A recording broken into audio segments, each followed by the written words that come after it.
And now, it's time for DJ Rocky's Secret Files.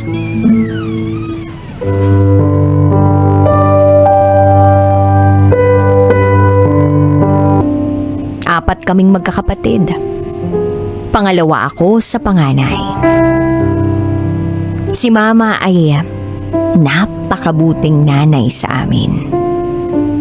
Ganon din ang papa ko. Nagtutulungan sila para mapalaki kami ng maayos. Kahit minsan lang nakakauwi si Papa dahil nadidistino siya sa malalayong lugar. Pero hindi yun naging hadlang para mapunan niya ang pagiging mabuting tatay sa amin. Nasa ika-6 na baitang ako sa elementarya nang biglang magbago ang buhay namin. Biglang nagkasakit si Mama. Unti-unting lumalabo ang kanyang paningin. Kaya dinala siya ni Papa sa pagamutan sa Maynila para mapagtingnan. At doon, may nakitang bukol sa kanyang ulo. Kaya lang, dahil sa hirap ng buhay, hindi namin napaoperahan si Mama. Hindi nagtagal, tuluyan nang nabulag si Mama. At pagkalipas ng ilang taon, ay nagkaroon siya ng epilepsy. Awang-awa ako sa mga magulang ko. Ang hirap ng kanilang pasanin. That time, kitang-kita ko si Papa niya ang lahat ng nangyayari, pero sinusubukan niyang kayanin ang lahat.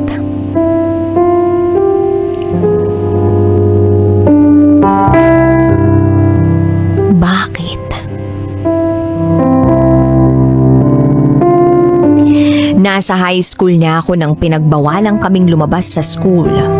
Tuwing tanghali ang iniisip ko si Mama. Paano siya magtatanghalian? Ang papa ko, hindi nakakauwi ng tanghali. Yung mga kapatid ko, ganun din. Kaya ang ginagawa ko, tinatalon ko ang mataas na pader sa likod ng school para makauwi sa bahay, para mapakain si Mama. Dahil hindi ko kayang magutom si Mama. Wala siyang kasama sa bahay. Kinakailangan naming mag-aral. At kinakailangang magtrabaho ni Papa. Kaya ako ang gumagawa ng paraan para kahit papano'y makatulong pa rin sa pamilya naming sagad na sa kahirapan. Lumipas ang taon, nakagraduate ako ng high school. At doon ko sinabi sa papa ko na hihinto muna ako sa pag-aaral. Ako muna ang mag-aalaga kay Mama hanggat hindi pa nakakapagtapos si ate ng kolehiyo. Mahal na mahal ko ang mga magulang ko. Na kung kaya ko lang akuin ang sakit ni Mama, ginawa ko na.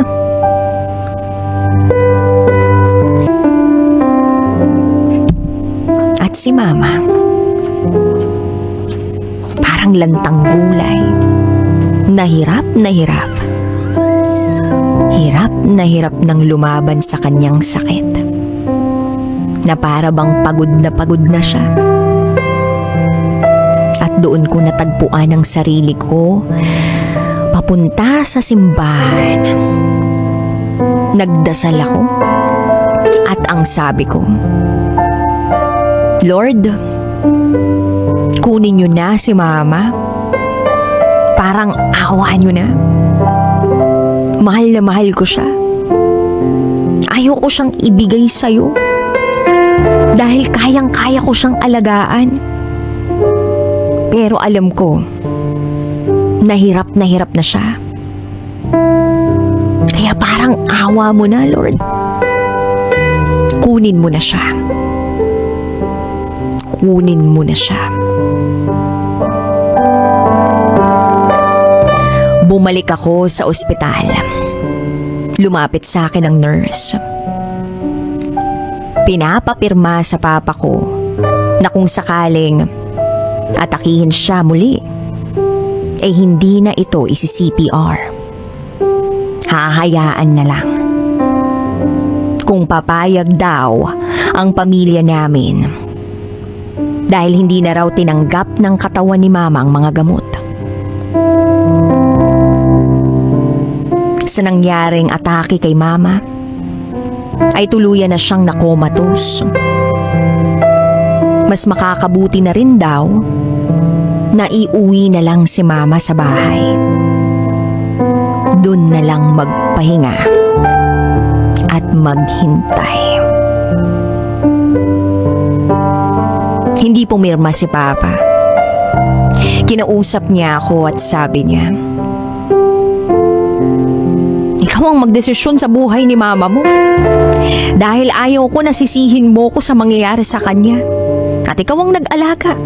At ikaw ang malaking isinakripisyo para sa kanya.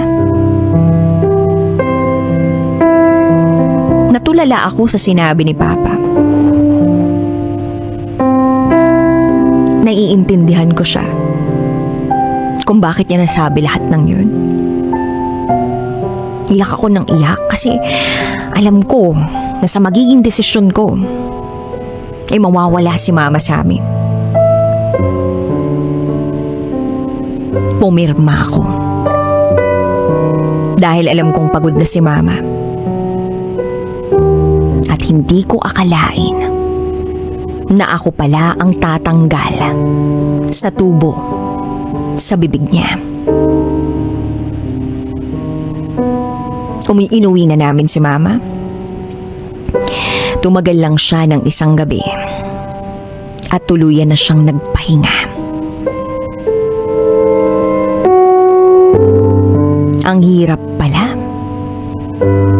Halos mabaliw ako sa pagkawala ni Mama.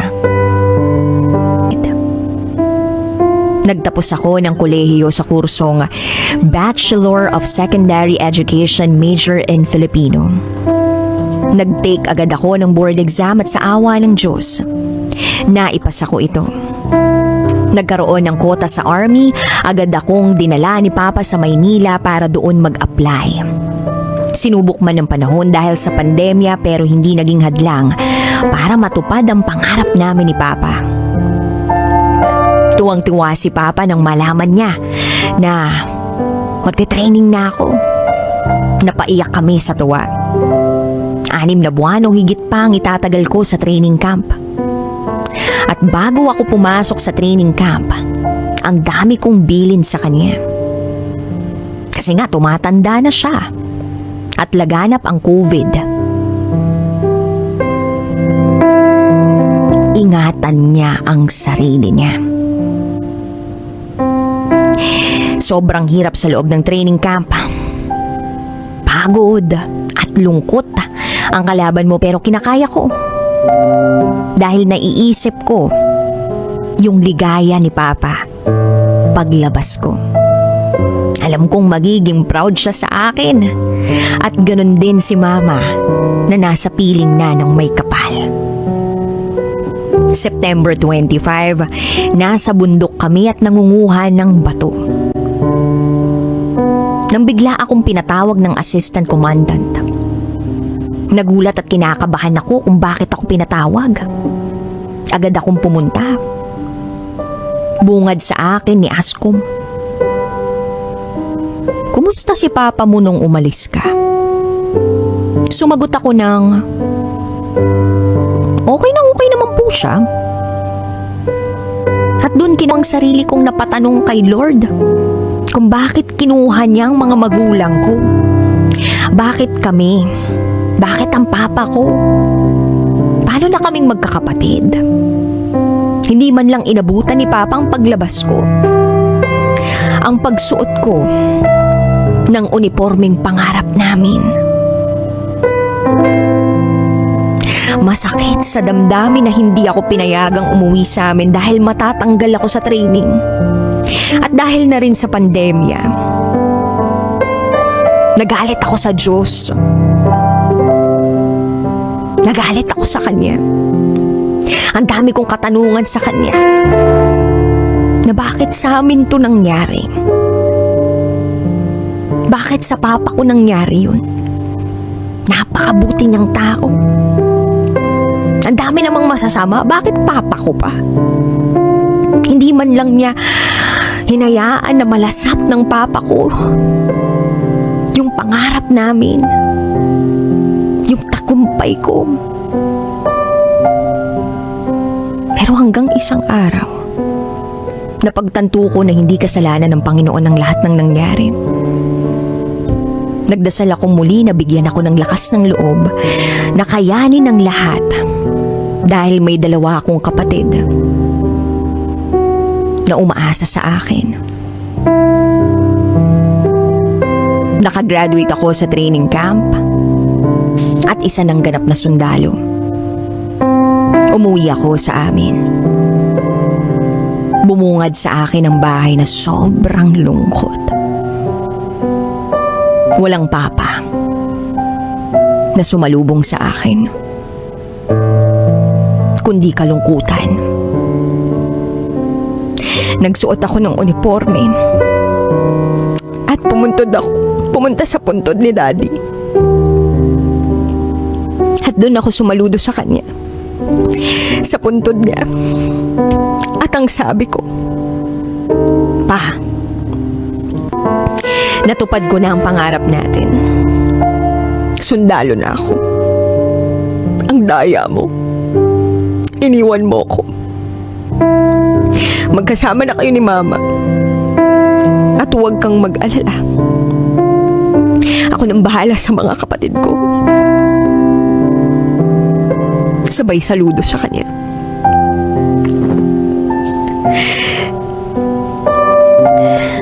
Sa buhay, dumadaan man sa malaking pagsubok, pero kailangan mo tong malampasan dahil ang Panginoon ay laging nandyan at hindi niya tayo pababayaan. Sabi nga ng isang pastor, nakita na ng magulang ko ang paraiso. At nang makita nila ito, hindi na kami nila nililingon. Ang alam nila ay magiging maayos din ang buhay namin. Hanggang dito na lang po, DJ Rocky. Muli, ako si Barbie. At ito, ang aking secret file.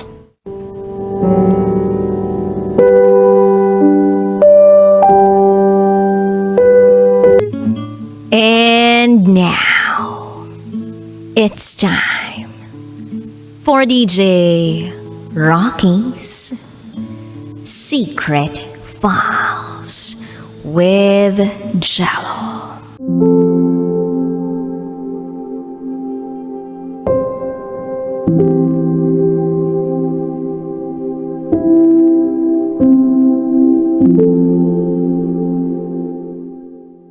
Hindi ako ang paborito ng nanay ko.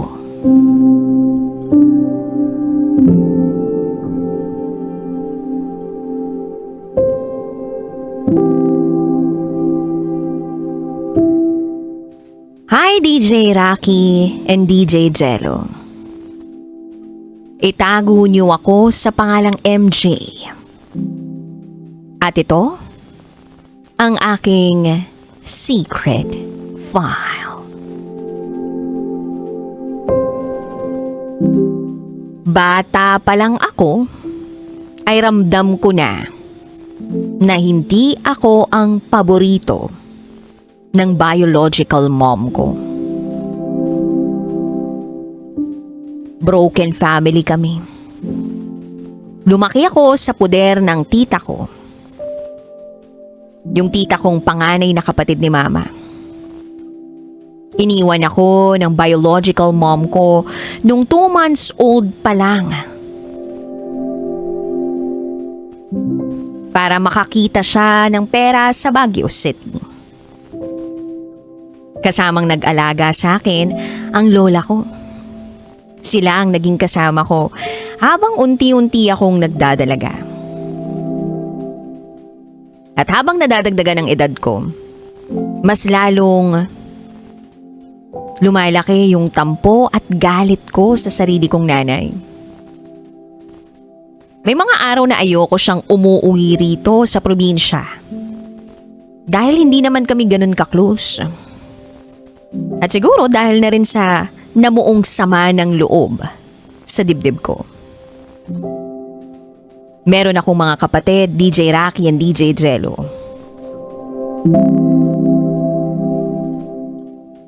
Ako ang panganay. Yung pangalawa naman ay lalaki. Yung pangatlo ay babae. At yung bunso na may kambal na babae. Ngunit sa hindi malamang dahilan, ipinaampon ng nanay ko ang isa sa mga kambal. Ang inuwi lang ng nanay ko sa bahay ay ang isa sa kambal. At syempre, tita ko at lola ko ang tagapag-alaga. Yung pangalawa at pangatlo naman na kapatid ko ay nasa poder ng papa ko.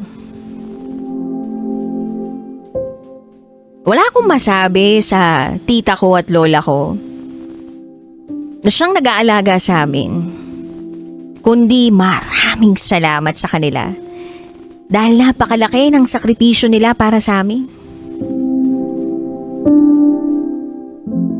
At may mga pagkakataon na nararamdaman ko na kahit okay naman ang pag-aalaga sa amin ng tita ko at lola ko, para bang ipinagsisiksikan ko lang yung sarili ko. Para mapansin ako, para mabigyan ng konting atensyon. Sa tuwing may sakit ako, at saktong mapapatawag ang nanay ko sa tita ko, sa kapatid niya, ang maririnig lang ay, "Nasaan si Jen? Kumusta na si Jen? Kumain na ba si Jen?" Yung isa kong kapatid, kinukumusta samantalang ako wala. Wala man lang pangungumusta sa akin. Yung panganay niya, hindi man lang makumusta. Hindi man lang matanong kung maayos bang kalagayan ko, kung kumakain rin ba ako, o kung masama yung pakiramdam ko. Kanino siya nag-aalala? Sa ibang mga kapatid ko lang at hindi sa akin.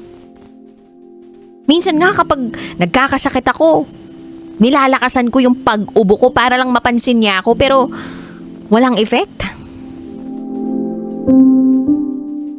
Tapos kapag may achievement ako sa school, parang wala lang sa kanya. Para akong uhaw na uhaw sa atensyon ng isang ina. Lalo pat ipinagkakait niya sa akin yung atensyon na yun. Sa pag-aaral ko, ang hirap makahingi ng panggastos para sa mga kailangan ko. Samantalang, kapag bunso ang nanghingi, isang sabi lang meron agad.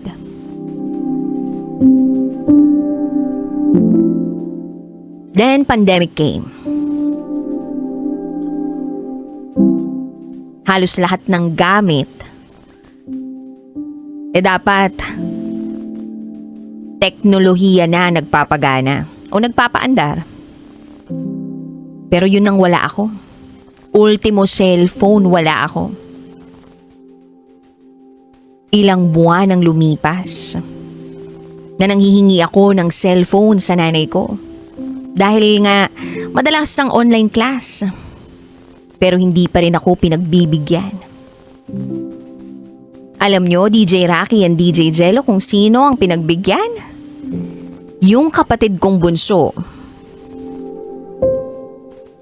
na nasa elementarya pa lang at module ang gamit. Siya ang binigyan ng laptop. Tapos ako na nangangailangan ng gadget.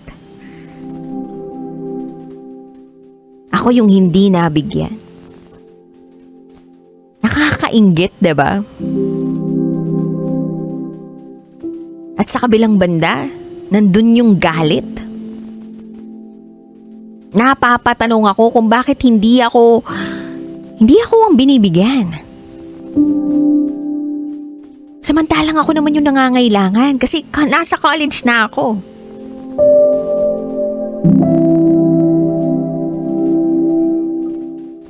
Nasa kursong education. But eventually nag-shift sa kursong BS Entrepreneurship. Hindi ko natapos yung kolehiyo. Ang hirap din kasi. Napagod din yung tita ko. Nakakapagod din na maghanap ng mauutangan para lang meron kaming panggasto sa araw-araw. Lalo na't yung sarili kong nanay hindi naman gumagawa ng hakbang para matulungan ako. Pero itong tita ko, labarito, labaroon. Halos namayat yung tita ko sa pagkayod para lang mabigyan kami ng sapat na pagkain, ng isasaing, sa agahan, sa tanghalian at sa hapunan.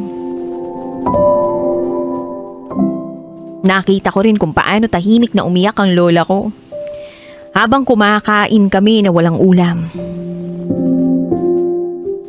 At yun ang dahilan kung bakit napatigil ako sa pag-aaral sa kolehiyo. Namasukan ako bilang isang tutor sa Las Piñas City. Mahirap mag-adjust. Bukod kasi sa first time kong malayo sa tita ko at lola ko, yun ang una kong trabaho. Sa ilang araw kong nag-tutor at nag-aalaga sa batang babae, nahirapan ako mag-adjust. Spoiled yung batang babae na tinuturuan ko. May pagkamaldita rin. Pero doon na-test yung patience ko. Naging maayos naman. At unti-unti nakuha ko ang loob ng bata.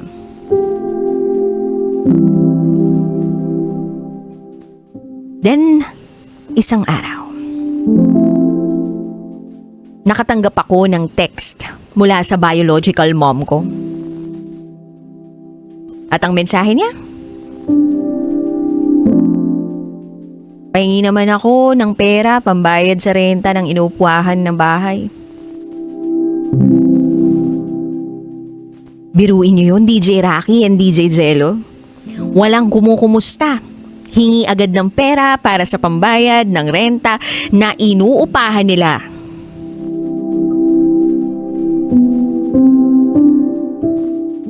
Nag-init yung ulo ko. Sinagot ko yung mensahe ng mama ko. Nilabas ko ang sama ng loob ko. Lahat ng kinimkim ko ng ilang taon sinabi ko. Yung selos ko sa mga kapatid ko, yung paghingi ko ng atensyon na dapat sana'y kusang ibinibigay sa akin. Ang ending, wala siyang reply sa akin. Lumipas sa mga buwan. Umalis ako doon sa trabahong pagiging tutor. Sumama ako sa pinsan ko. Halos isang buwan wala akong trabaho. Hanggang sa naipasok ako ng isa kong pinsan sa isang department store. Naging sales lady ako ron. Minimum ang sahod at lingguhan ang sahuran. Yung sahod ko, halos naipapadala ko. Naipapadala ko sa mama ko. Yes, DJ Rocky and DJ Jello, kahit na masama ang loob ko sa sarili kong mama.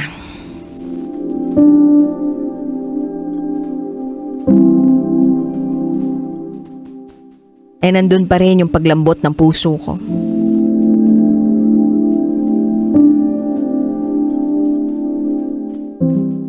Then ilang buwan na lumipas, na-promote ako bilang isang kahera. September 2024,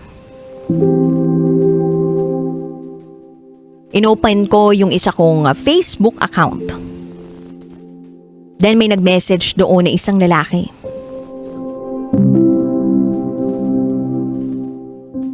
Parang pamilyar sa akin yung lalaking yon. Isa sa mga kaibigan ni Mama. Nakikita ko noon na kasama nila. Nagtataka ako kung bakit nangungumusta. Pero hindi ko naman nireplyan. Isang gabi nag-text si Mama. Anak, may nag-chat sa'yo na lalaki. Replyan mo naman yung nag-chat sa'yo. Napakunot ang noo ko at napatanong ako sa sarili ko. Bakit ko naman re-replyan? Ito bang lalaking sinasabi ni Mama? Ito yung nangungumusta sa akin na alam kong kilala nila? Ano kayang dahilan?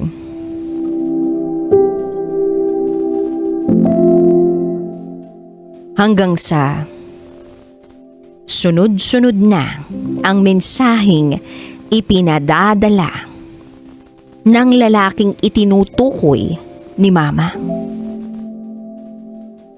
Then maya-maya pa, nag-message si Mama.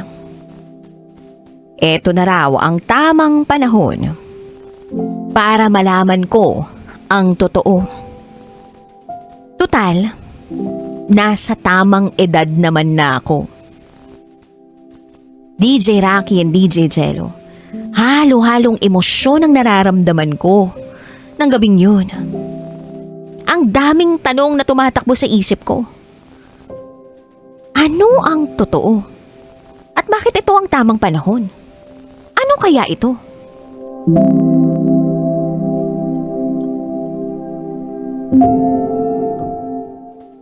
Tinanong ko dun sa lalaking nag-message sa akin kung anong kailangan niya, kung anong dahilan ng pangungulit niya, at dun ko na nalaman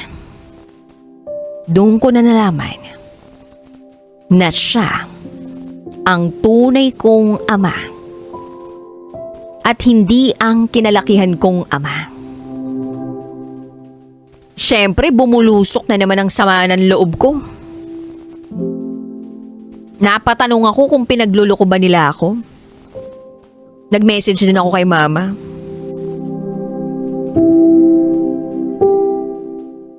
Siyempre, curious na ako.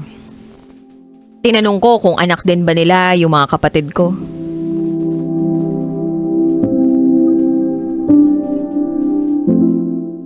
Then ang reply sa akin, hindi.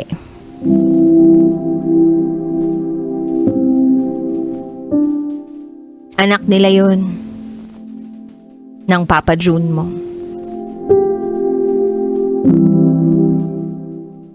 Bumagsak ang balikat ko. Gusto kong magwala sa mga nalaman ko.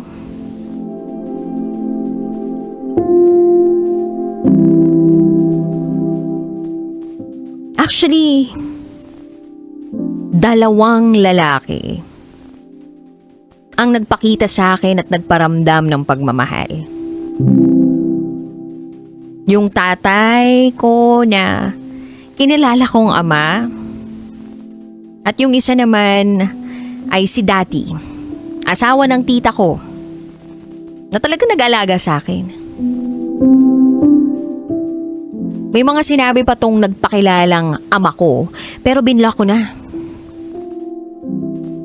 Shock na shock ako sa lahat ng mga nalaman ko at hindi ko alam kung paniniwalaan ko lahat. At dito ko na naramdaman na para bang pinaglaruan ako. Unti-unti nang tumulo ang mga luha mula sa mata ko. Kinabukasan, pumasok pa rin ako sa trabaho kahit mga mata ko'y namumugto. Pag naalala ko kung ano yung mga nalaman ko, pumapasok ako ng banyo para lang umiyak. Hindi ako makapag-focus sa pagkakaha. Napansin din ako ng mga katrabaho ko. Tinatanong nila ako kung anong dahilan. At dun mismo sa counter ko, bumabagsak ang mga luha ko. Ang bigat ang sakit. Hanggang sa hindi ko na kinaya na dumuti ng araw na yon at nagpaalam na ako umuwi. Pagka-uwi ko, tinawagan ko agad ang tita ko. Sa kanya ko binuhos lahat ng hinanakit ko. Ikinuwento ko sa kanya naging usapan namin nung lalaki at ni mama. Nagulat ako na hindi pala alam ng tita ko ang totoo. Ganon din yung lola ko. Sinusubukan akong patahanin ng tita ko.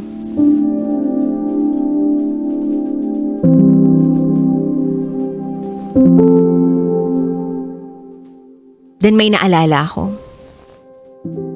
Isang mensaheng nabasa ko dati sa cellphone ng tita ko. At ang sabi ron ay, bakit pabibigyan ni kuya si MJ hindi naman anak? Mensahe yon ng kapatid ng kinikilala kong ama.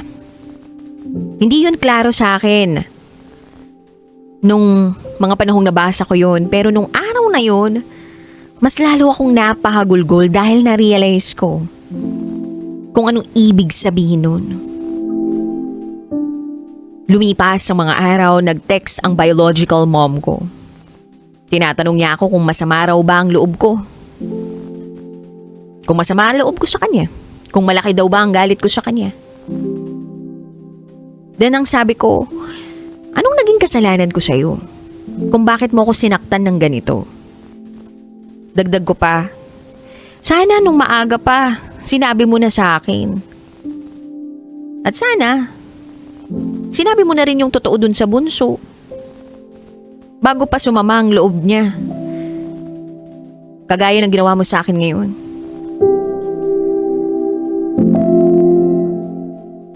DJ Rocky and DJ Jello, may nalaman pa kasi akong iba.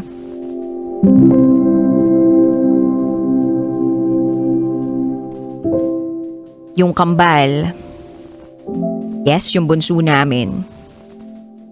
Anak naman ni mama sa ibang lalaki. At yung kambal na yon, hindi nila alam na anak sila sa iba.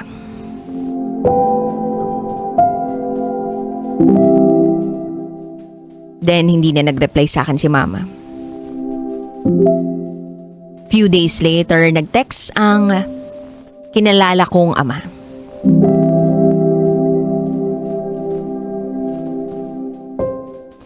Yung nilalaman ng text na yun, parang namamaalam.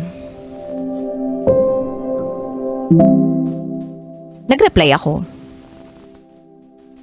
Sabi ko, pa, ayoko ng ganito. Ayoko ng ganon. Tandaan mo, mahal na mahal kita. At kahit anong sabihin nila, ikaw at si Daddy Frank pa rin ang tatay ko. Walang makapapantay sa inyo, wala nang iba. Doon na nakalata si Papa June. Tinanong niya kung may nagsabi ba sa akin na hindi siya ang tunay kong ama. Kako, wala naman po. Pa, pero para sa akin kung papipiliin ako, kayo pa rin ni Daddy Frank ang pipiliin ko. Wala nang iba. Tapos sagot niya sa akin, ay akala ko may nagsabing hindi kita anak eh. Then reply ko, what if may nagsabi nga na ganun pa? Sa sagot ni Papa na wala ang pangamba ko. Lahat ng agam-agam ko nabura. Nagpapasalamat na sa kabila ng sama ng loob na meron ako sa puso ko, biniyayaan pa rin ako ng isang klase ng ama na kahit hindi ko tunay na kadugo, ipinaramdam pa rin sa akin ang pagmamahal. Wala. Kasi totoo namang anak ko kayo lahat. Walang hindi ko anak sa inyong magkakapatid. Anak ko kayo. At yun ang assurance na ibinigay ni Papa sa akin. Sa ngayon, hindi ko alam kung may hint ba ang mga kapatid ko nakakahalata sila sa tunay na nagaganap sa amin ni Mama. Basta hindi ko na lang sinasabi sa kanila. Hindi ko rin naman ipinagkakalat.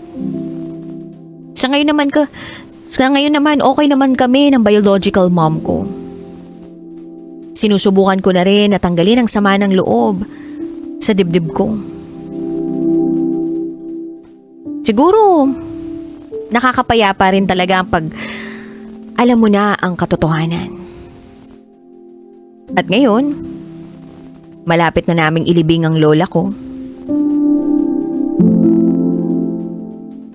na nagpadama sa amin ng tunay na pagmamahal. Na kahit hindi palaging nandyan ang mama ko, naiparamdama naman niya sa amin ang pagmamahal ng isang ina. Mahal na mahal namin siya. At mahal na mahal ko rin ang mga kaanak namin na palaging umaalalay, nag-aalaga, at kumupkop sa amin. Hanggang dito na lang po, DJ Rocky and DJ Jello. Muli, ako si MJ. At ito, ang aking secret file.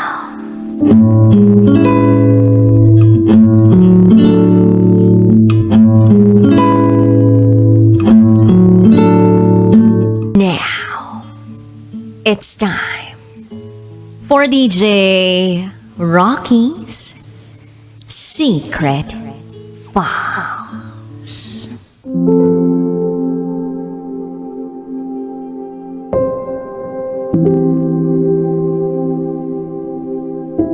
Hindi ko pa rin siya nakakalimutan. Ang totga ko.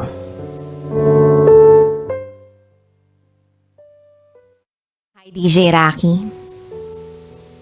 Simula pa noong pandemya, isa na ako sa mga tahimik mong tagapakinig. Mahilig talaga ako sa mga kwentong puno ng damdamin.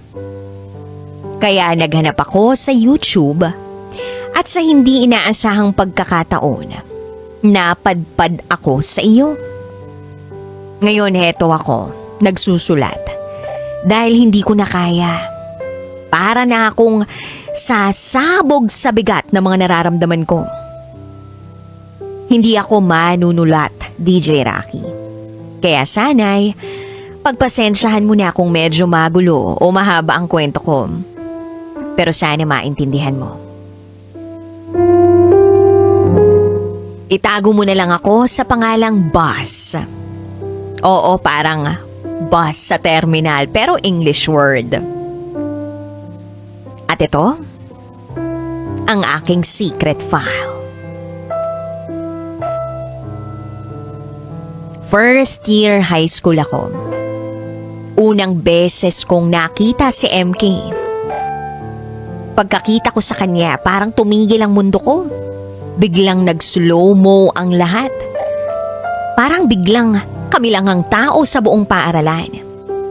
Yung ngiti niya, OMG DJ Rocky, parang matutunaw ka.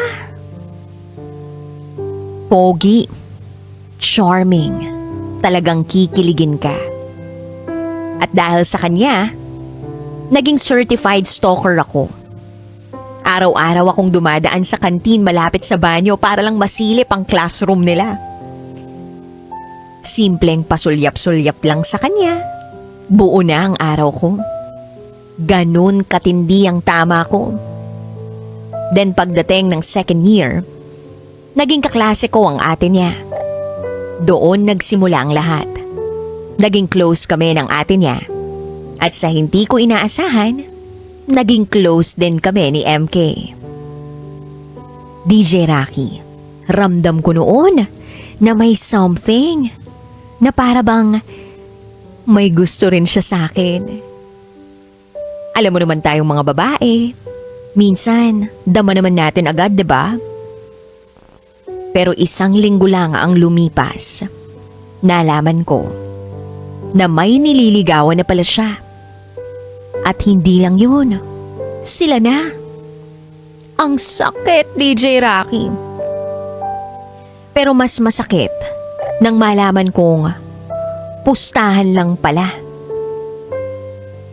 Ako dapat ang target. Pero sabi ng mga kaibigan niya, si MK ang tumutol. Parang siya pa ang umayaw sa kalokohan.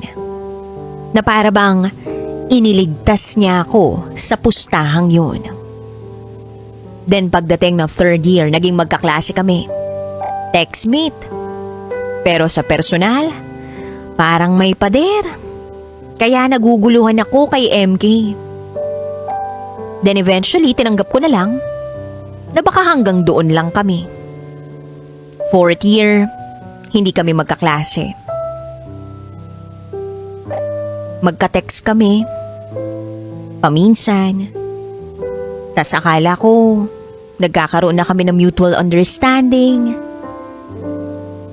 Tapos, biglang nalaman ko na may girlfriend uli siya. Akala ko kasi magiging single na siya matapos yung naging girlfriend niya nung time na akala ko may gusto siya sa akin. Kaya sabi ko sa sarili ko, itigil ko na to. Pero ang totoo, hindi ko pala kayang iwasan siya. Then pagkatapos ng graduation, nawala na ang connection namin. Naging busy sa college. May konting kumustahan pero tuluyan ding nawala. Then fast forward to year 2024. Nabalitaan ko na pumanaw na ang lola nila. Gusto kong makiramay. Pero at the same time, nangangamba ako. May konting kaba. Dahil alam kong magkikita uli kami ni MK. Mag-aalas 9 na. Naroon ako sa lamay, wala pa rin si MK. Pero tiniis ko dahil gusto ko rin siyang makita. Kahit isang beses lang uli. Maya-maya pa dumating na si MK. Parang bumalik ang lahat ng alaala. High school memories. Kinamayan niya lahat ng kaklase namin. Maliban sa akin. Kung hindi pa siya sinabihan ng ate niya, baka hindi pa ako pinansin o nilapitan. Sakit nun ah. Pero sa kabila nun, may kung anong kirot sa puso ko na sabik. Sabik na sabik sa presensya ni MK. Kinagabihan, nagsabi na kaming aalis na kami. Nagpaalam kami sa kamag-anak. Hindi ko rin kaya. Takot ako. Yun ang totoo. Pero itong si MK bigla na lamang nagsalita. At doon ako nabigla. Ang sabi niya sa akin, ikakasal na raw siya. Nang marinig ko yun, parang gusto kong umiyak. Pero pinipigilan ko ang luha ko. Sinubukan ko na sabihin ang katagang, "Wow! Congratulations!" Pero DJ Rocky, deep inside, napatanong ako sa sarili ko, hindi ba ako worth it? And deep inside, napatanong ako sa kanya, bakit hindi mo man lang ako hinintay? Bakit hindi ako yung pinili mo? Sinubukan kong ngumiti sa harap niya. Then tinanong niya ako kung kumusta na raw kami ng boyfriend ko. Sumagot ako ng, okay lang naman kami, going stronger. Hanggang sa naputol ang pag-uusap namin, nang biglang dumating yung kaibigan naming lalaki. Then I decided to leave, since late night na. Sabi pa nga ni MK, magpahatid na lang ako doon sa kaibigan namin, since may motor naman siya. At binanggit niya pa ang mga salitang, ingat ka ha. Sabay sabi sa kaibigan namin na, hoy, ingat-ingatan mo, si Bas ha. Kinilig ako. Oo. Pero mas damang-dama ko yung sakit. Siya pa rin kasi talaga eh. Wala akong ibang maisip kundi si MK. Fast forward. After nung pangyayaring yun, nakita ko na lang sa post ng pinsan niya na ikinasal na siya. Hindi ko lubos maisip na yung taong gustong gusto ko ay hindi pala pwedeng maging akin. Pero sabi nga nila, everything happens for a reason. Sa ngayon, madalas ini-stalk ko pa rin naman siya, pati yung Facebook profile nung asawa niya. Nakikita ko nga, ang cute na mga posts nila. Parang mahal na mahal nila yung isa't isa. Hanggang sa nagkaroon na sila ng anak, tinitingnan ko pa rin yung mga profiles nila.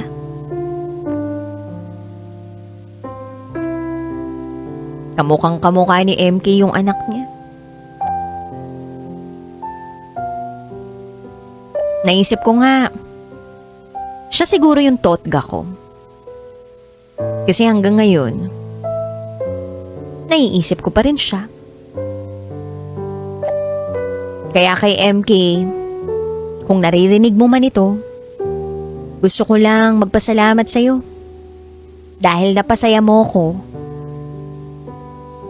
sa high school life ko. Parang naging fairy tale ang lahat ng dahil sa'yo. Salamat kasi naramdaman ko noon yung pag-aalaga at pagmamahal mo. Kahit hindi tayo ang nagkatuluyan, masaya na ako na naging bahagi ka ng buhay ko. Alagaan mo ang pamilya mo ha. Maraming salamat.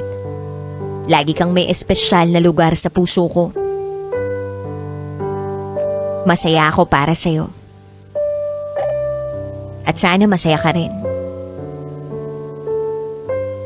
DJ Rocky, sa ngayon, masaya na ako sa piling ng boyfriend ko. Marami na kaming plano. Makapagpatayo ng bahay. And eventually, bumuo ng sariling pamilya. Hanggang dun lang siguro yung sabi ni MK.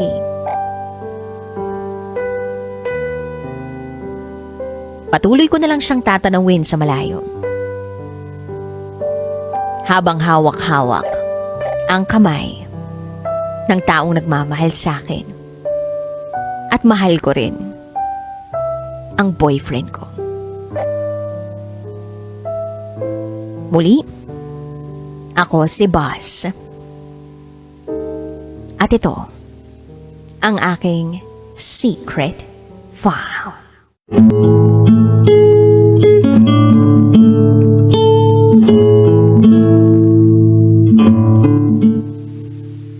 And now, it's time for DJ Rocky's Secret Files.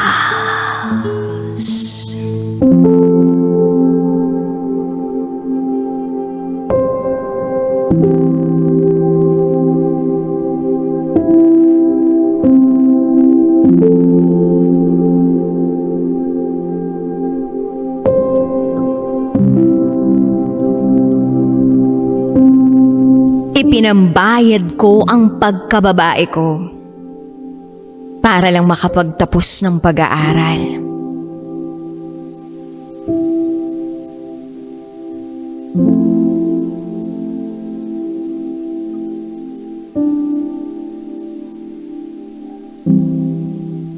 Hi DJ Rocky. Gusto ko lang magbahagi ng sarili kong story. Itago mo ako sa pangalang Mercy. At ito, ang aking secret file.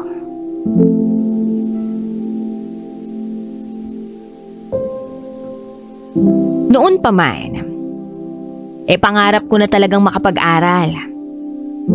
Ayoko kasing namamasukan ng nanay ko bilang katulong. Yung amo niya taga Maynila. Negosyante yung amo niya at mayaman. As in, mayaman. Naaalala ko, DJ Rocky, kakatapos ko lang nun ng high school. At naghahanap na ako agad ng trabaho. Hindi kasi ako kayang pag-aralin ni mama. Dahil solo parent siya. Mag-isa lang niya akong tinataguyod. Yung tatay ko naman, hindi ko kilala. Sabi kasi ni mama, isang British national daw yung tatay ko. So in short, half Pinoy, half Briton ako. Fast forward, year 2013. Sumama ako kay mama. At nampasukan din ako sa amo niya. Itong amo namin ni mama ay may binatang anak. Itago natin siya sa pangalang Arnold. Mas matanda si Arnold sa akin ng 1 taon. Yun nga lang, may pagka-spoiled. Minsan pa nga, nahuhuli ko siyang nakatingin sa akin. Pero kahit papano, may itsura naman siya. Gwapo naman siya. Then one time nilapitan ako ni ma'am, yung amo naming babae na mama ni Arnold. Pinagigising niya sa akin si Arnold. Sabi ni ma'am, pumasok na lang daw ako sa kwarto niya para gisingin ko siya. Sumunod naman ako. Pumasok ako sa kwarto ni Arnold at tinawag ko siya. Sabi ko, Sir, gising na po. Wala, DJ Rocky, hindi umiimik. Tinawag ko ulit. Pero wala, hindi pa rin ako pinapansin. Kaya niyugyug ko na siya. Hanggang sa bigla siyang nagising at napamura sa gulat nang makita ako. Sabi niya, What the hell are you doing in my room? Natulala ako sa kanya as gulat. Sa sobrang gulat. At pagkatapos ng ilang segundo, sumagot ako. Sorry ho sir, pinagigising na ho kayo ng mama niyo sa akin. Kakain na raw po kayo.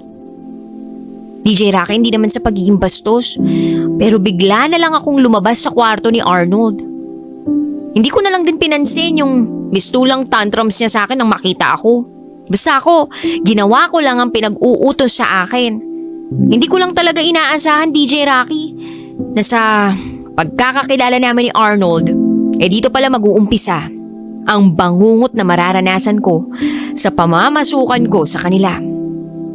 Isang araw, nandun lang ako sa maid's headquarters. Nagpapahinga, tulog. Lahat pala ng mga kapwa ko katulong wala dun. Nagsiuwian pala dahil nag-day off. Kaya ayun, ako lang naiwan. Si mama naman, sumama kila ma'am patungong Dubai. Kasi may inaalaga ang maliit na bata. Kaya ang ending, kami lang palang dalawa ni Arnold ang nasa bahay. At habang tulog ako nung araw na yun, biglang pumasok si Arnold sa headquarters namin. Ako naman nagising ako sa gulat. Nagtaka ako kung bakit siya naroon. Baka may ipapagawa siya sa akin, o hindi kaya may gustong ipaluto na pagkain, o ipalinis na kalat. Ewan ko. Pero hindi eh. Nung makita ko siya, nakaramdam agad ako ng takot. Oo, DJ Rocky, natakot ako bigla sa kanya kasi may hawak siyang kutsilyo. At nanigas ako lalo sa takot nang makita ko na yung kutsilyong hawak niya ay nakatutok mismo sa akin. Siyempre, hindi ako nakapagsalita. Baka mamaya bigla niya akong patayin kung sisigaw ako at hihingi ng tulong. Then sabi ni Arnold sa akin, "Mercy, diyan ka lang ha, diyan ka lang. May gagawin tayo. At huwag ka magre-reklamo ha.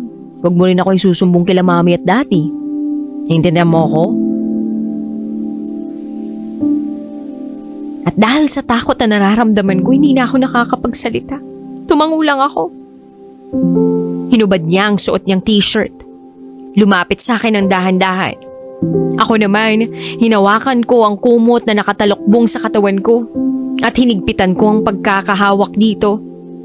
Pag-upo niya sa kama ko, lumapit siya sa mukha ko at hinalikan ako sa leeg. 2 beses. Nagtahiyuan ang mga balahibo ko. Dahil hindi ko maintindihan kung ba't ginaganito ako ni Arnold. Kaya sabi ko nilang, "Sir, ano pong ginagawa niyo?" Hindi niya ako sinagot. At nagpatuloy lang siya sa paghalik sa leeg ko. Hanggang sa pinilit niyang hubarin sa akin ang suot kong damit. Pati na rin ang bra ko. At dun ko na namalayan ang balak niyang gawin sa akin. Bigla niya akong binulungan sa tenga. Habang hawak-hawak ng isang kamay niya ang kutsilyo at sabi niya, "Mercy, huwag kang maingay. At huwag kang papalag kung ayaw mong manganib ang buhay mo." At dun ko na natikman ang unang bangungot ko kay Arnold. Nakuha niya ang pagkababae ko. DJ Rocky, pinipilit kong i-describe yung mga ginawa niya sa akin nung gabing yun. Pero ang naaalala ko lang talaga ay puro sakit. Sakit sa katawan. Sakit sa kalooban. Ay, puro sakit. Sakit sa kaisipan. Kasi ilang araw din akong tulala pagkatapos niya akong ganunin. Hanggang sa lumipas ang ilang araw, inulit na naman niya ang ginawa niya sa akin. Ginalaw na naman niya ako. May hawak na naman siyang kutsilyo at yun ang panglaban o panakot niya sa akin para hindi ako makatanggi. Naulit yun, DJ Rocky. Tuwing naghahanap siya ng pampainit ng katawan niya, ako agad ang pumapasok sa isip niya. At ako namang walang magawa kundi pumayag sa lahat ng gusto niya. Kasi takot ako na mapatay niya. Nasanay na lang ako sa para bang routine na ginagawa sa akin. Naisip ko, hindi ako pwedeng magsumbong, hindi ako pwedeng magsalita, at hindi ako pwedeng magbanggit ng ginagawa sa akin ni Arnold kahit kanino, kahit sa nanay ko pa. Natatakot ako para sa buhay naming dalawa ni Mama. Mga katulong lang kasi nila kami. Sino ba kami para hindi sumunod? Wala kaming kapangyarihan, DJ Rocky. Wala. Isang gabi ulit, may nangyari na naman sa amin ni Arnold. Hindi ko na mabilang kung pang ilang beses niya akong ginalaw noon. Pero ang hindi ko malilimutan ay ang sinabi sa akin ni Arnold pagkatapos niyang magparaos sa akin. Inalok niya ako. "Mercy, hindi ba gusto mong mag-aral? What if pag-aralin kaya kita?" Nagulat ako sa alok ni Arnold. Gusto niya akong pag-aralin. Kaya ilang araw ko ring pinag-isipan ang sagot sa tanong niya. Inisip ko kung tatanggapin ko ba ang alok niya o hindi. Alam kong may kapalit. Hindi niya ako pag-aaralin ng libre kung wala siyang aasahan na kahit anong kapalit galing sa akin. At total, nasimulan ko na to. Nakapagdesisyon na rin ako. Sinagot ko ang alok ni Arnold. At sa tingin ko, nagulat siya sa sagot ko. Maging ako, DJ Rocky, hindi ko rin talaga inaasahan ang mga nasabi ko sa kanya. Oo, gusto ko mag-aral ulit. Kaya tinatanggap ko ang offer mo na pag-aralin ako. At sige Arnold, bilang kabayaran, pagsisilbihan kita. Medyo nagsisi ako nung sinabi ko yung huling linya. DJ Rocky, pagsisilbihan ko si Arnold. Ewan, pero yun na lang ang nakita kong paraan para hindi niya ako pagbantaan. O yung mama ko, ako na lang ang gagawa ng paraan. May kapalit naman eh. DJ Rocky, naisip ko lang talaga, gusto kong makatapos ng pag-aaral. At gagawin ko ang lahat ng pwede kong magawa para lang makamit yung pangarap na yun. Kaya hindi na ako tumanggi kay Arnold. Kahit alam ko naman sa sarili ko kung ano magiging kapalit. Siya nga pala. Abugas siya ang natapos ni Arnold. Kaya alam kong matalino siyang tao. May itinatago nga lang masamang ugali o madilim na personalidad. Pero hindi bale, kaya kong sakyan yun, alang-alang sa pagtupad sa pangarap ko. Sa pagpayag ko sa alok ni Arnold, na malinaw ang kapalit sa unang pag-uusap namin, naging sex slave niya ako. Pinatos ko yung ganong klaseng setup. Siya ang naka-virgin sa akin eh. Naibigay ko sa kanya yung virginity ko eh. Ano pa bang mawawala sa akin? Hindi ba buhay ko na lang? Hindi na ako tinablan ng takot, sa totoo lang. Bukod sa pagiging sex slave ni Arnold, hindi rin niya ako pinayagang magpagalaw sa ibang lalaki. Dapat siya at siya lang, wala nang iba. Sex slave nga raw, 'di ba? Ibig sabihin, susunod ako sa gusto niya. At hindi ako lilingon o mag-entertain ng ibang lalaki. Pero alam mo yun, DJ Rocky, sobrang unfair ng buhay. Hindi ako pwedeng magloko sa aming dalawa, pero siya pwede. Kasi may girlfriend siya eh. May girlfriend siya that time at ako, parausan lang niya ako pag hindi sila nagkikita ng girlfriend niya. Sa madaling salita, reserba lang niya ako. Pero okay lang, basta tuparin lang niya ang napagkasunduan namin na pag-aralin niya ako hanggang sa matapos ako ng kolehiyo. Si Arnold ang nagbabayad lahat ng tuition fee ko. Miscellaneous fee. Nagbibigay din siya sa akin ng allowance. Sagot niya lahat yun. Bukod pa ron, regular kaming nagsisiping. Lingid sa kaalaman ng girlfriend niya. At sa bawat pagsisiping namin, tinitiis ko lahat ng nararanasan kong sakit, pait, pagkamanhid. Matapos ko lang ang kolehiyo. Kailangan wala akong ibang masandalan. Hindi ito alam ni Mama. Ayoko na rin sabihin, total tapos na, nangyari na, nagkasundo na kami, hindi na po pwedeng umatras, huli na para umatras. Pag umatras naman ako, matitigil na naman ako sa pag-aaral. Back to zero, sayang. Kaya sige, tiis na lang ng tiis. Alam mo, DJ Rocky, natutunan ko rin uminom ng pills. Inaral ko kung paano yun inumin. Para lang hindi ako mabuntis ni Arnold. At para hindi mapurnada ang plano ko. Hindi yun alam ni Arnold. Hindi ko rin yun sinabi. Ako na lang ang kusang gumawa ng paraan para hindi ako mabuntis. Para walang mabuo sa tuwing nagtatalik kami. Ang tagal. Ang tagal kong tiniis ang pagiging sex slave niya. 4 na taon. 4 na taon. Ganon katagal. Hanggang sa hindi ko na malayan, tapos na. Tapos na ang 4 na taon. Nakagraduate ako sa kinuha kong kurso. Pagkatapos kong graduate, tuluyan na akong kumalas sa pagiging sex slave ni Arnold. Umalis na ako sa poder niya at nagsarili na ako. Aaminin ko, DJ Rocky, minahal ko rin naman si Arnold sa kabila ng lahat. Pero alam naman natin na bawal. Hindi pwede, hindi kami talo. At may iba siyang karelasyon. Pero hindi ko naman i-deny na naggamitan lang kami all this time.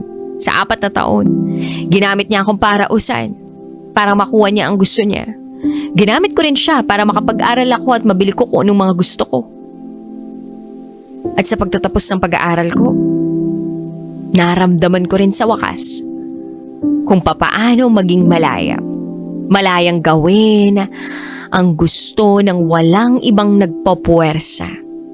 Malayang pumunta sa kahit saang lugar na walang takot. At malayang maging ako. Para umunlad sa buhay na walang hinihila sa akin. Walang humihila pa atras. Sa ngayon, isa na akong public school teacher. Ang mama ko umalis na rin sa pagiging katulong. Masaya akong sabihin nakakaluwag-luwag na kami sa buhay. Kumpara nung namamasukan pa kami sa amo namin. Ngayon, nilalasap ko na ang tagumpay at ang kalayaan. Ang karapatang pumili at magdesisyon ng walang kahit sinong hahadlang sa mga plano ko sa buhay. Pangit mang pakinggan, DJ Rocky, pero ayoko na lang pasalamatan si Arnold sa lahat-lahat. Dahil para sa akin, bayad naman lahat ng tulong na ibinigay niya sa akin. Bayad yun lahat, fully paid. Ipinambayad ko ang pagkababae ko para lang makatapos ng pag-aaral. Kaya wala akong utang na kahit ano sa kanya. Utang na loob? Wala rin. Isang beses nga, nakasalubong ko siya sa isang mall. At nakita ko siyang kasama niya ang girlfriend niya. Naasawa na niya ngayon. May anak na rin sila. Kunwari hindi ko siya nakilala. Kaya hindi ako namansin. Diretso lang ako sa paglalakad ko na parang walang nakitang Arnold. Nakasalubong. Meron na rin naman akong asawa at anak sa ngayon. Pero yun lang, DJ Rocky. Hindi nga lang alam ng asawa ko ang madilim kong nakaraan. Sa'yo ko lang ipinagkakatiwalang madilim kong sikreto sa akin nakaraan, ha? At sana, makapagbigay ng aral sa iba ang naging karanasan at kwento ko. Hanggang dito na lang. Salamat sa pagbabasa. Muli, ako si Mercy. At ito, ang aking secret file. It's time for DJ Rocky's Secret Files with Jello.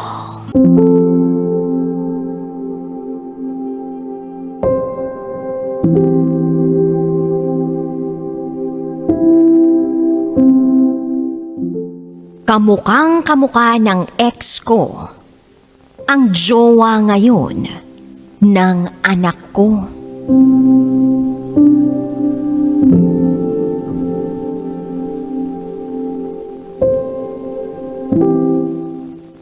Hi DJ Rocky and DJ Jello. Yung totoo, naudyok ako ng anak ko na sumulat sa inyo. Dahil baka raw umere sa radio program ninyo. Avid listener nyo ang anak ko. At lagi siyang nakatutok sa mga episode ng mga inilalahad na kwento. Natutokso rin nga siyang tumawag sa Top Secrets. Kaya lang, hindi lang daw siya prepared. At baka kung ano pang masabi niya. At mata meme on air. Sabi niya sa akin, Ma, kwento mo kay DJ Rocky at DJ Jello yung nangyari, malay mo. Mabasa at mapakinggan yung storya mo. Kaya sabi ko, sige, subukan natin. Itago mo ako sa pangalang Gloria. At ito, ang aking secret file.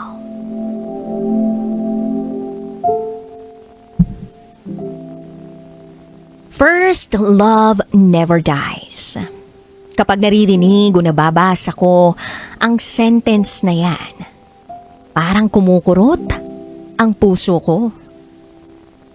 Kasi para sa akin, totoo yan. Yung first love ko, sa kanya ko unang naranasang magmahal. Halos lahat ng first, sa kanya ko rin naranasan. Mahirap idetalye, pero siguro naman, may ideya ang mga nakikinig sa'yo kung anong klaseng first ang pwede mong ma-imagine. Halik, yakap, kilig, at intimacy, and heartbreak. Sa kanya ko yun lahat naranasan. At hanggang ngayon, yes, hanggang ngayon, may natitira pa rin na konting porsyento sa puso ko noong tinatawag na first love na yun. Aminin na natin, hindi naman talaga yun nawawala. Natututunan na lang nating tabunan yun ng pagmamahal ng taong pinili nating mahalin.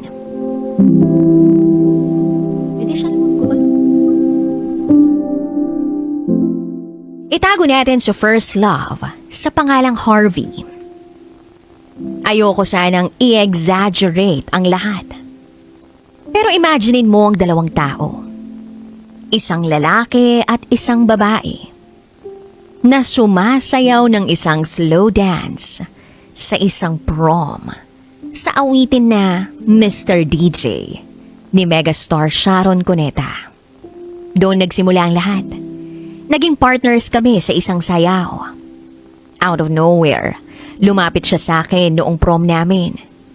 Nagpaalam kung pwede niya raw akong isayaw. Ako naman, since wala rin namang nakikipagsayaw sa akin, pumayag ako. Sa unang tingin, hindi mo akalain na gwapo siya.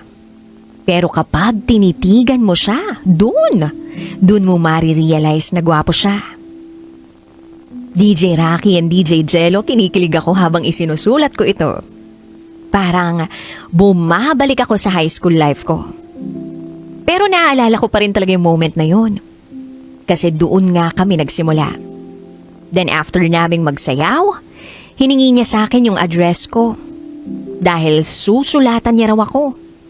Kahit mag-schoolmate naman kami. Gusto raw niya kasi ako.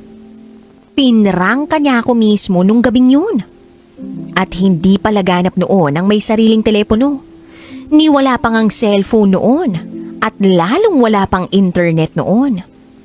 Kaya binigay ko ang address ko sa kanya. And few weeks later, naging mag-pen pal na kami. Tandang-tanda ko pa yung exchanges namin ng mga sulat. Yung mga pinapadala niyang mga sulat, laging mababango kasi naka-stationary. And mind you, DJ Rocky and DJ Jello, dikit-dikit ang kanyang handwriting. Hindi pang doktor na parang reseta ng gamot na ang hirap-hirap basahin. Hindi ganoon. Ang linis niyang sumulat. And in fairness, straight English. Correct pa ang grammar. Halatang hindi galing sa ChatGPT o sa mga AI na yan. Kasi wala pa naman yan noon. So yun na nga. Tinanong ko kung anong nagustuhan niya sa akin. Sabi niya, he finds me mysterious and pretty di umano. And I keep running in his head daw. Nako, lumalabas ang pagkabaklang babae ko. Kinilig naman ako sa unang palitan namin ng liham. Kaya sinabi ko na rin sa kanya na honestly, I also find you attractive and handsome. And sabi ko, I think you are kind. Ayun na, doon na kami nagkahulugan ng loob. Hanggang sa pagkatapos ng ilang buwan ng pagiging magpenpal, kahit schoolmates lang kami, nag-decide kaming magkita in person para mag-bonding o mag-date. Pero, outside the school. Sa ibang lugar. In fairness kay Harvey, ayaw niya na machismis kami ng mga kaklase namin. Meaning, batchmates niya at batchmates ko. Mas matanda siya sa akin ng 1 year eh. Then, not long after we met in person, nagsimula na kaming magkakilanlan. Nag-graduate siya sa school namin, tas ako naman nag 4th year high school na. Nag-proceed na rin siya sa college. At dahil mahaba-haba ang free time niya sa afternoon, nagkikita kami somewhere pagkatapos ng klase ko. Hindi alam ng parents ko dahil for sure, alam kong maboboljak ako pag nalaman nilang may kinakatagpo akong lalaki. Eventually, nakayanan naming itago ni Harvey. And a month before Christmas, sinagot ko siya finally. DJ Rocky and DJ Jello, ang aga-aga kong na-in-love. Parang umikot ang buhay ko ng 360 degrees nung naging kami na officially ni Harvey. First kiss, first date, first sleepover at oo, first intimacy. Totally hindi alam ng parents ko at hindi rin alam ng parents niya kasi nasa ibang lugar sila nakabase, nagtatrabaho. Kaya for me, grabe yung naging quality ng pagmamahalan namin ni Harvey.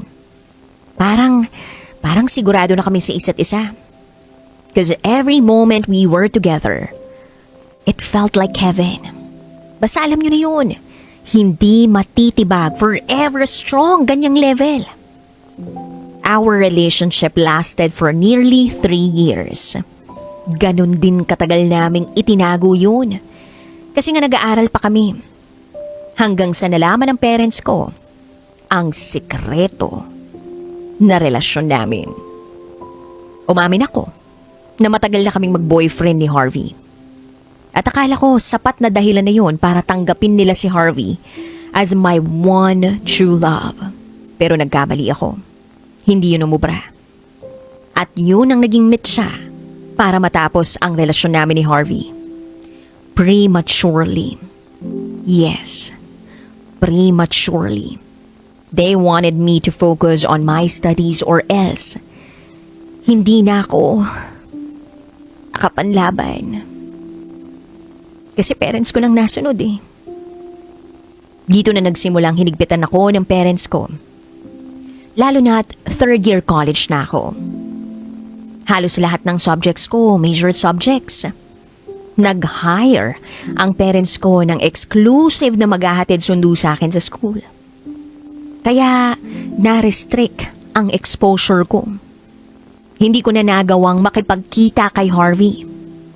Hanggang sa napagod na lang ako at nag-entertain ng ibang boys after I graduated from college. Ang masakit, I always felt yung longingness ko for Harvey. Ilang gabi, ilang linggo rin akong umiiyak sa kwarto ko. Nagtataka kung magpaparamdam pa ba siya uli sa akin o kung bakit hindi na siya nagpaparamdam o kung makikipagbalikan pa ba siya, things like that. Kasi mahal na mahal ko pa siya, DJ Rocky. Mahal na mahal ko pa siya. Pero sabi nga nila, iikot ang mundo ng tuloy-tuloy. Lilipas din ng panahon. Hindi man natin nahanap ang mga rason kung bakit hindi na uli kami nagkaroon ng second chance na magmahalan. But for sure, may dahilan ng lahat ng bagay. And this year, 2025,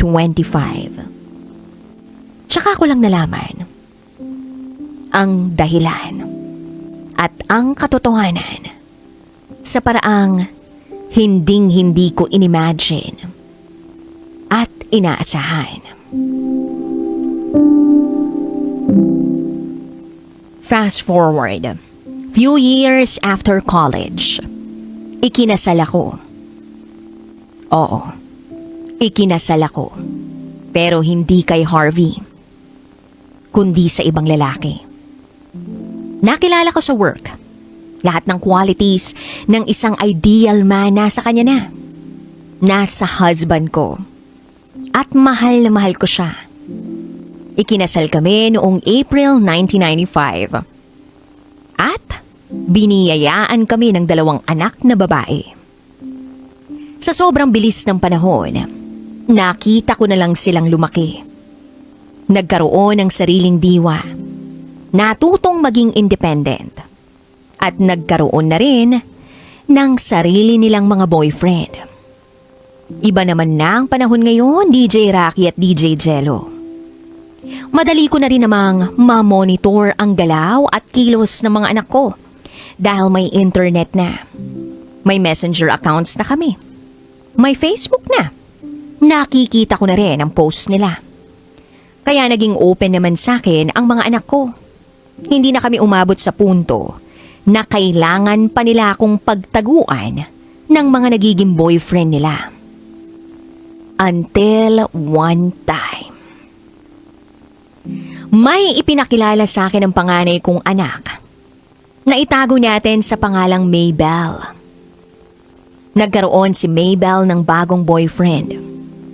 Almost 1 year after siyang nakipag-break sa isang college classmate. As usual, ang sinasabi ko lang sa kanya, ikaw anak, basta lagi mong priority ang studies mo. Kahit ilang boyfriend pa ang ipakilala mo sa akin, okay lang. Ayoko lang na pababayaan mo ang pag-aaral mo. Naiintindihan naman ni Maybell ang mga pangaral ko. Pati na rin ang bunso niyang kapatid. At eto na nga. Excited na si Maybell na ipakilala sa akin yung bagong guy na bago lang niyang naging boyfriend. More than 5 months na rin silang nagde-date. Kaya sinagot na raw niya. Then nagkasundo raw sila. Naipakikilala niya na raw sa amin yung guy. At siya naman ay ipakikilala nung guy sa parents niya. In other words, meet up ng mga magjowa kasama ang mga magulang. Hindi pa naman pamamanhikan pero getting to know lang kasi nga raw gumaganda na ang relationship status nila. At gusto na rin daw nilang i-level up. So sabi ko sige, payag ako, wala namang masama doon. Okay nga yun kasi makikilala namin ng daddy niya yung boyfriend niya. Pati na yung parents para at least walang ilangan both sides. So yun na, sinet na namin yung schedule. Kung saan at kailan ang meet up. Launch date daw. So okay na. Tas eto na, DJ Rocky at DJ Jello, pumunta na kami. Ako, yung husband ko, at si Maybell. Hindi na sumama si Bunso. Pagdating namin doon sa restaurant, nakita namin ang boyfriend ni Maybell. Bumeso sa kanya at nagmano naman sa amin ang daddy niya. Tapos nagpakilala. Itago na lang natin siya sa pangalang Dave. Nung una kong nakita si Dave, actually may nasense ako, pero hindi ko lang sinabi. Pinabayaan ko lang yung sensation ko na merong kakaiba ron sa bata. So yun na nga, niyaya na kami ni Dave na pumasok sa loob ng restaurant. At sinamahan niya kami papunta ron sa table kung saan kami lahat popwesto. Hanggang sa unti-unti na kaming lumalapit sa dining table namin. And guess what? Unti-unti ko ring nakita ang isang pamilyar na muka na minsang nag-exist sa buhay ko. Na ngayon ay parang nagbabalik ulit.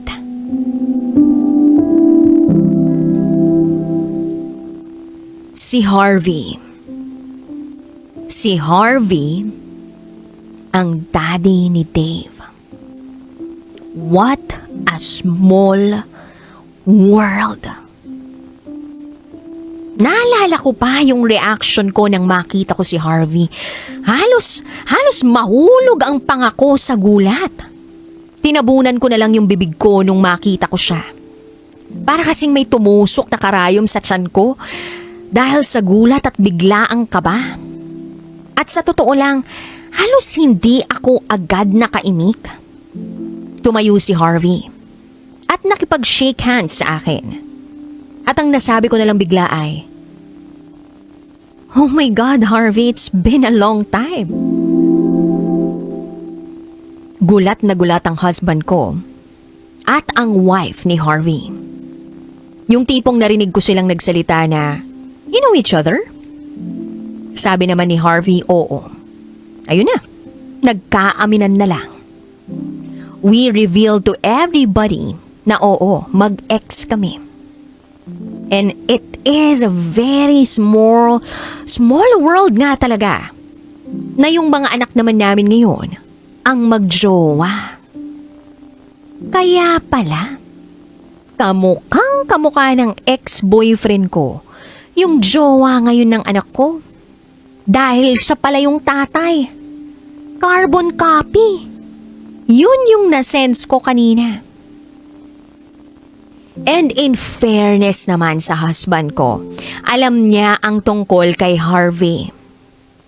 That Harvey was my first boyfriend. And pinakita ko sa kanya dati yung picture ni Harvey. Dati pa yun. Ngayon lang nakita ng husband ko in person si Harvey. At dahil na rin sa sobrang nervyos ko, dahil nga hindi ko ina-expect na magkikita kami, out of the blue, bigla kong tinitigan at tinanong si Harvey. "So Harvey, what really happened? Bakit hindi mo ako nun naipaglaban?" DJ Rocky, parang natahimik lahat ng mga kasama namin nun sa table. Yung feeling na mga maiingay na kuliglig lang ang maririnig mo, ganun na ganun. Ang awkward. Pero hindi ko na rin mabawi yung tanong. Then out of nowhere, biglang sumabat yung wife ni Harvey. Sabi niya, "Oo nga naman, Dad, what happened between you and Gloria?" Hinimay-himay namin uli yung mga nangyari in the past. Nagigpit ang parents ko. Yun ang naging major reason ng hiwalayan namin. Kasi nga ayaw nila mag-boyfriend ako.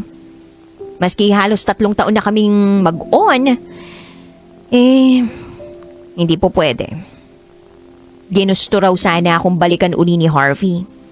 Yun nga lang, may nakilala naman siyang bagong babae. Nakabatch lang din niya nung college. Iba lang ang kurso. At dahil nga wala na rin kaming contact or communication that time, niligawan niya yung babae. At yun na yung nakatuluyan niya ngayon. Siya na yung mommy ni Dave. Kaya pala, hindi na ako uli pinursu ni Harvey. Then kinuwento ko naman sa kanila how I met yung daddy ni Mabel. Natagalan muna ako before nagka-boyfriend uli. Nagtapos muna ako ng college, tsaka na ako nagka-boyfriend. Sa una kong trabaho, dun ko nakilalang naging husband ko. Magkaiba kami ng department, tapos nagkakasabay kami ng lunch sa cafeteria sa iisang table lang madalas. Hanggang sa naging magkaibigan kami. Nagkain laban at nagkatuluyan. Blessing sa amin yung 2 anak naming babae. Panganay naman namin si Mabel. Sa ganun namin napagtagpi-tagpi ang nakaraan. Yung 2 bata, DJ Rocky and DJ Jello. Sila Dave at Mabel. Hindi pa rin sila halos makapaniwala na mag-ex ang mga magulang nila. Or should I say, may mag-ex sa mga magulang nila. At nang mag-sink in na sa aming lahat ang nangyayari sa present, idinaan na lang namin sa light joke. Na baka hindi kami talaga yung nakatadhana para sa isa't isa dahil yung mga anak naman pala namin ang magtutuloy ng naudlot naming love story. Pero nilinaw ko naman na kahit si Harvey ang first love ko, hindi naman syempre mawawala yung pagmamahal ko para sa husband ko. Mahal na mahal ko ang daddy ni Mabel. Alam yun ni Harvey at ng wife niya. Then before kami kumain, nagdasal kami. Husband ko yung nag-lead. Ipinagdasal naman niya na sana ay maging okay ang lahat sa relationship ni Mabel at ni Dave. Salamat din daw kay Lord dahil kahit papano, alam nilang mabubuting tao ang mga magulang ng boyfriend ng anak namin. After the prayer, nagkain na kami. Nagkumustahan na parang wala ng barrier na namamagitan sa amin ni Harvey. After lunch naman, niyaya ako ni Harvey na mag-usap in private. Nagsorry siya. Nagsorry siya na hindi siya nag-effort na balikan ako dati. Ayaw naman din daw niya na pagalitan ako ng mga magulang ko kasi nga, he knows na studies ko muna ang priority. Kaya studies na rin ang inuna niya. Hindi naman din daw niya napigilang makipagkilala sa isang girl na wife na niya ngayon. Then sabi ko, it's okay. It's okay, Harvey. Hindi ko mabuburang first love kita. Pero seeing the way things are now, I am happy for you. I am happy na masaya ka naman sa wife mo. Masaya rin naman ako with my husband. Tapos ngayon, mga anak pa natin na nagkatuluyan na maging magjowa. And with that, I have no regrets. Yun ang sabi ko sa kanya. Ang hiniling ko na lang, na favor kay Harvey, sabi ko, Harvey, tulungan mo na lang kaming i-guide yung mga bata sa relationship nila. And I hope na yung hindi nag-work between the two of us, mag-work naman sa kanila. Para hindi na nila maranasan yung pinagdaanan natin noon. I hope na kahit sa ganitong paraan, magkasundo tayo. Pumayag naman si Harvey. Makakaasa raw kami ng husband ko. They will help us protect the children. And for me, okay na yon. At sa tingin ko naman, sapat na closure na yon para tanggapin na hindi ako itinadhana para sa first love ko. Sa ngayon, okay kaming lahat. Ako ang husband ko, si Harvey ang wife niya at ang mga bata. Super duper okay. And thankful ako. Kasi sa hindi sinasadyang paraan, nahanap ko ang closure na matagal ko nang ipinagdarasal. Anak ko pala ang magiging daan para doon.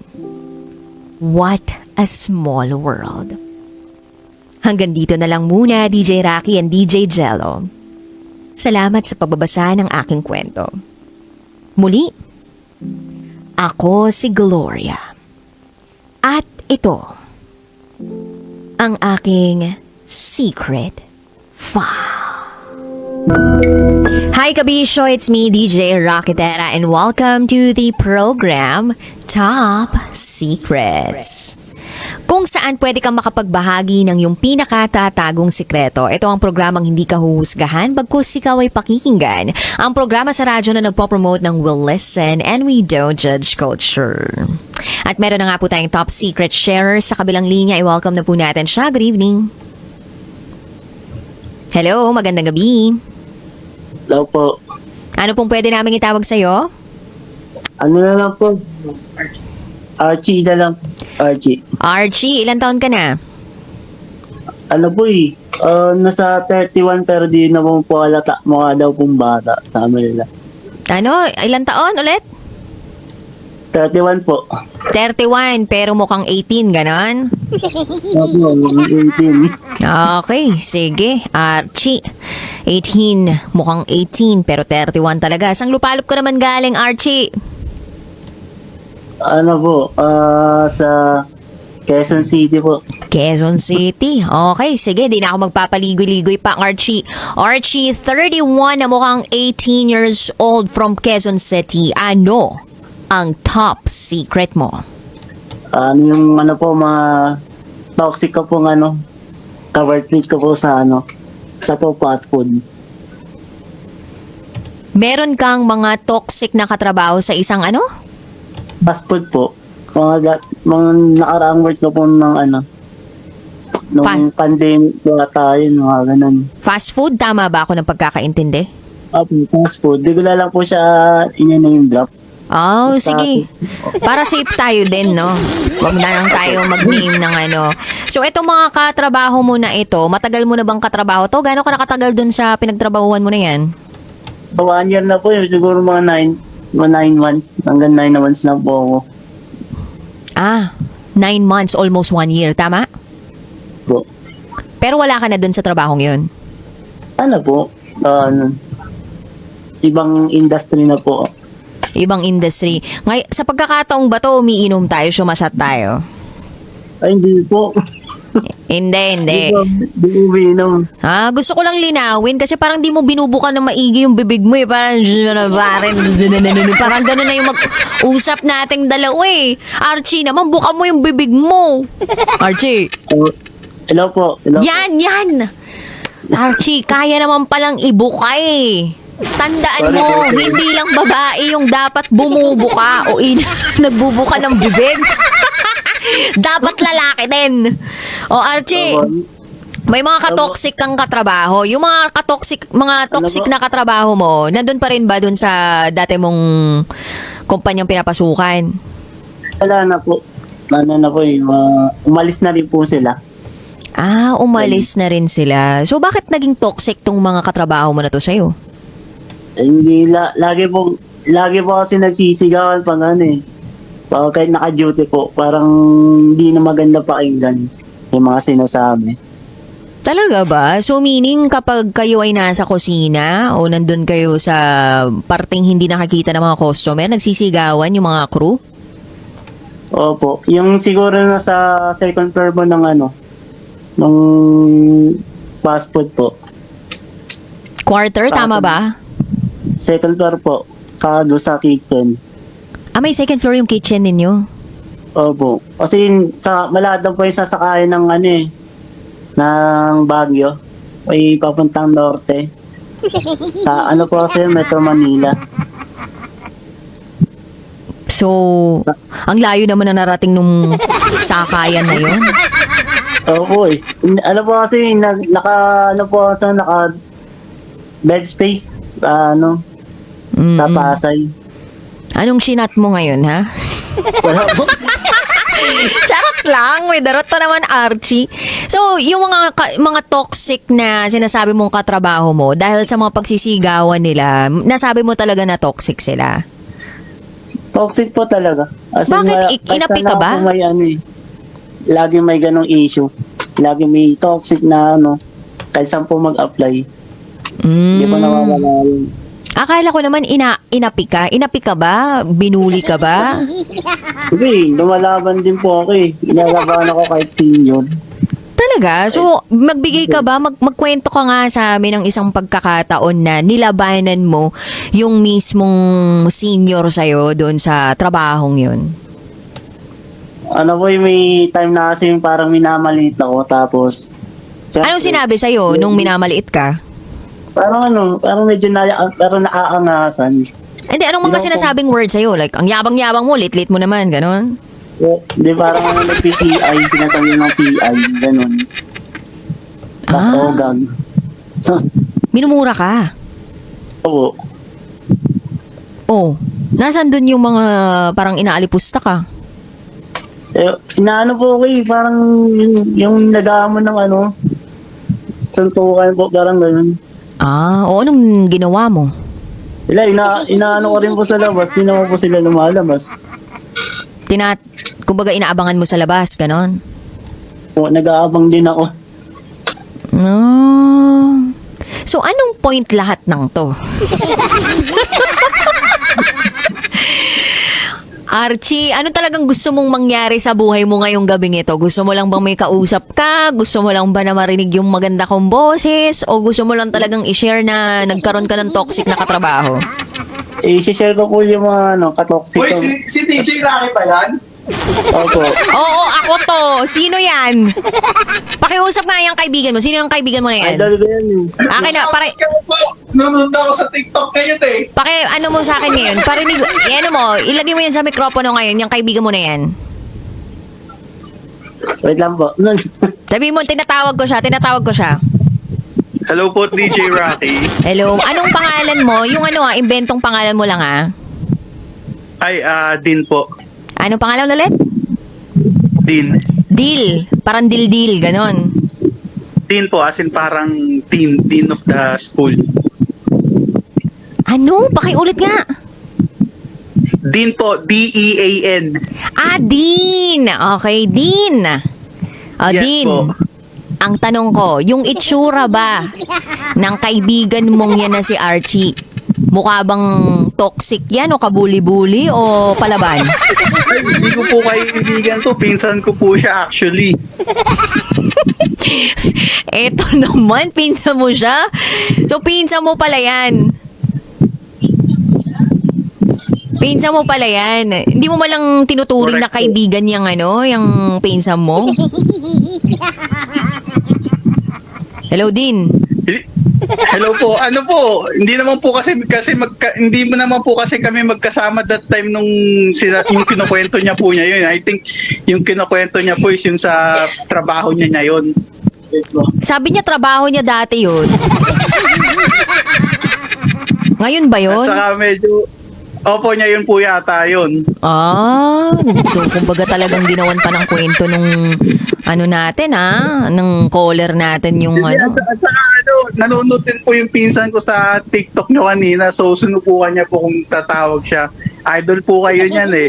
Ah, kaya pala. Nagsashot ba kayo ngayon? Anong hinits nyo ngayon, ha? Hindi po kami nag-chat. Actually, may trabaho po ako in less than 5 minutes po eh. Oo, sige, pinakakawalan na kita, magtrabaho ka na.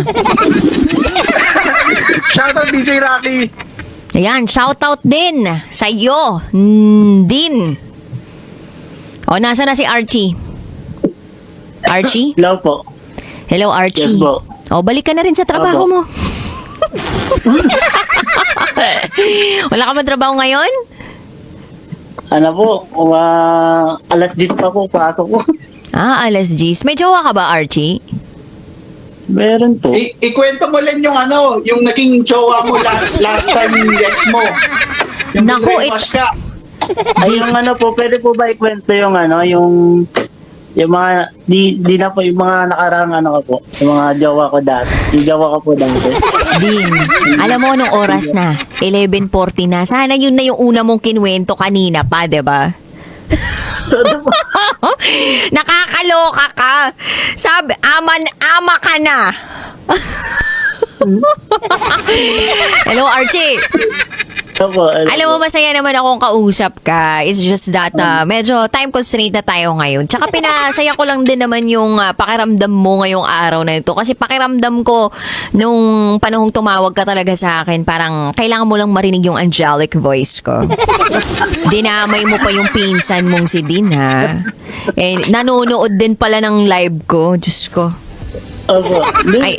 Ayun na po, seryoso na po. Hindi na po, Ah, seryoso Joke na? daw. Opo, Okay lang sa'yo mag-share pero wala ng DJ. DJ Rocky. Oh, kaya lang nga, patapos na ako eh. Matutulog na ako. Bukas na lang ulit. Ano lang po ulit. Ay naku, kandi kasi kanina tinatanong ko ano yung share mo. Akala ko naman ang haba-haba ng kwento mo tungkol sa mga toxic na kaibigan mo. Akala ko naman ang ginawa sa'yo, inalipusta ka, nilagyan ka ng gravy sa ulo, mga ganun yung naiisip ko. Yung pala, Naano rin po ako niyan, nalipos na rin po ako ng mga yan. Pagkatapos ba kasi ayun na nang di na rin po ako pumasok nung gawa nung na-brainwash ako. Pagkatapos nung nag-fast food po ako nun. Di na ako nakabalik po ako sa dati kong work eh. siya. May gusto ka pa bang idagdag dun sa mga binahagi mo sa akin? Ayun po yung yung one time po na hindi na po ako naka-duty nang bigla. Tapos yung parang inaano ako, balak akong saksakin, ganun. May ganun pa? Opo. Dahil po sa yung naging jowa ko po kasi dati, parang na-brainwash ako noon, kaya di ako nakabalik sa work ko dati. Yung nagpapas po doon. Buti na lang naghiwalay na kayo ng jowa mo na yun? Opo. Tapos one time na hindi na rin po di na rin nag sa areglo sa barangay. Oh my goodness. Pero at least buhay ka pa ngayon at hindi ka tuluyang nasaksak, 'di ba, Archie? Ang pinakamahalaga, buhay ka, nakatawag ka ngayon, may pinsan kang makulit, 'di ba? At hindi ko alam kung anong hits na meron ka ngayon. Oy, Good item ha, good item. Ako. Charot lang with the rot. Anyway, thank you so much Archie for calling. God bless you always. Bye!